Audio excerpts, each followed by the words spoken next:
2019 నుంచి 24 వరకు ఆంధ్ర రాష్ట్రంలో ఎలా పరిపాలన ప్రజలందరూ తెలిసిన విషయమే.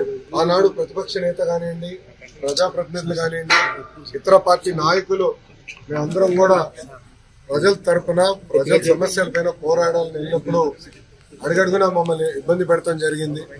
మమ్మల్ని రానిలేదు. ఏకంగా ప్రతిపక్ష నేతని ఇంటి నుంచి బయటికి రానికుండా గేటు కూడా ఆనాడు తాడి కట్టేస్తాం జరిగింది. మేము ప్రెస్ మీట్ లో గత ప్రభుత్వాన్ని నిలదీస్తే కావాలని మా పైన కేసులు పెడతాం కానివ్వండి, ఏకంగా మా పార్టీ ఆఫీస్ పైన దేవాలయంగా భావించే తెలుగుదేశం పార్టీ కేంద్ర కార్యాలయం పైన దాడి చేశారు, గన్నవరం పార్టీ ఆఫీస్ పైన దాడి చేశారు. ఇట్లా ప్రతిరోజు ఒకరిని జైలుకి తీసుకెళ్తాం, మా పైన దాడులు చేస్తాం. అదే జరిగింది. నేను ఆనాడు ప్రజలందరికీ చెప్పాను.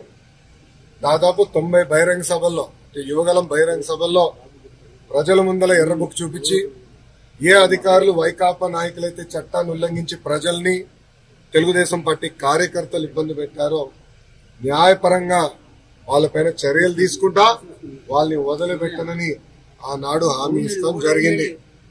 మొన్న కావాలని ఒక దళితుడిని కిడ్నాప్ చేసి కేసు విత్డ్రా చేయించారు ఇక్కడున్న మాజీ శాసనసభ్యుడు. ఆ కిడ్నాప్ కేసే ఈ రోజు, ఆ కిడ్నాప్ వల్లనే ఈ రోజు ఆయన జైలుకి వెళ్లే పరిస్థితి. అన్ని వాస్తవాలు బయటకు వస్తాయి. మాకు దాంట్లో ఎలాంటి సందేహం లేదు. న్యాయబద్ధంగా అన్ని చర్యలు మేము తీసుకుంటాం.